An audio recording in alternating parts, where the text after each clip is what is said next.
मैं BRICS summit की मेजबानी के लिए प्रेसिडेंट पुतिन के प्रति हार्दिक आभार व्यक्त करता हूं।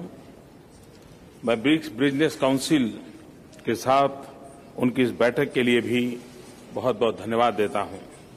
यह ब्रिक्स समिट के सबसे महत्वपूर्ण एडिशंस में से एक है।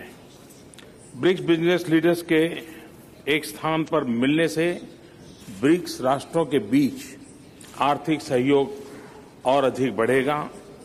मैं ब्रिक्स बिजनेस काउंसिल के सदस्यों को उनके अत्यंत उपयोगी कार्य के लिए धन्यवाद देता हूं और इसकी सिफारिशों को उत्सुकता से प्रतीक्षा करूंगा और हम सब मिलकर के कोई कार्य योजना बना करके आगे बढ़ेंगे। ब्रिक्स की स्थापना के विजन के पीछे आर्थिक सहयोग ये मुख्य बात रही है और इकोनॉमिकल डेवलपमेंट यही उसका ड्राइविंग फोर्स है। ब्रिक्स कॉम्बिनेशन का हम विश्व की जनसंख्या का लगभग 44% है।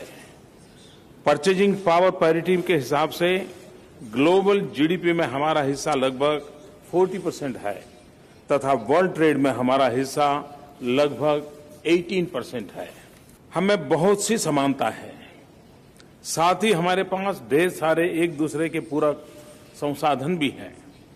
हम में से प्रत्येक के पास agriculture, manufacturing, technology, services, human resources और सस्टेनेबल डेवलपमेंट में अनेक अनूठी विशेषज्ञता भी है।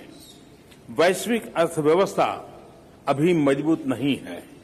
यूरोप जैसे प्रमुख विकसित बाजार संकट के दौर से गुजर रहे हैं। वित्तीय बाजार अस्थिर है। एक पक्षीय प्रतिबंध वैश्विक अर्थव्यवस्था को चोट पहुंचा रहे हैं। अतः ब्रिक्स इकोनॉमिक्स के बीच सहयोग को घनिष्ठ करना बहुत महत्वपूर्ण हो जाता है। हमें विश्व के अहम विकसित क्षेत्रों के साथ ब्रिक्स बिजनेस एंगेजमेंट को भी मजबूत करना चाहिए। मेरी राय में infrastructure, urban renewable, agriculture supply chains, waste management, clean energy, affordable housing और पूरे ब्रिक्स में मैन्युफैक्चरिंग सप्लाई चेन्स से हमें कारोबार के अवसर और अर्थव्यवस्था दोनों को ही ये लाभ प्राप्त होंगे। हमारी अपनी अपनी मजबूतियों को देखते हुए हम स्किल डेवलपमेंट में बहुत अच्छा तालमेल बना सकते हैं। ब्रिक्स कंपनियों को आसपास के क्षेत्रों को सेवाएं मुहैया कराने के लिए प्रत्येक ब्रिक्स देश का प्रयोग करना चाहिए। घनिष्ठ आर्थिक सहयोग के लिए ब्रिक्स तेजी से जरूरी फ्रेमवर्क विकसित कर सकता है। न्यू डेवलपमेंट बैंक एक वास्तविकता बन चुका है। इसकी अध्यक्षता भारत के एक उत्कृष्ट बैंकर श्री एम.वी. कामत करेंगे। हमें ऐसे प्रोजेक्ट्स का स्वागत करना चाहिए जिनमें क्रॉस ब्रिक्स कोलैबोरेशन हो। कंटीजेंसी रिजर्व अरेंजमेंट शीघ्र ही अस्तित्व में आ जाएगा। इससे ब्रिक्स इकोनॉमीज में स्थिरता लाने में मदद मिलेगी। मुझे आशा है कि आप एक्सपोर्ट, क्रेडिट, इंश्योरेंस तथा इनोवेशन के लिए फाइनेंसिंग अरेंजमेंट पर ब्रिक्स अरेंजमेंट्स का लाभ उठा पाएंगे। ब्रिक्स रीएश्योरेंस पूल बनाने का सुझाव बड़े प्रोजेक्ट में सहायता करने की दिशा में एक स्वागत योग्य कदम है। हमें आशा है कि शीघ्र ही कस्टम्स एडमिनिस्ट्रेशन के बीच एक समझौता संपन्न हो जाएगा।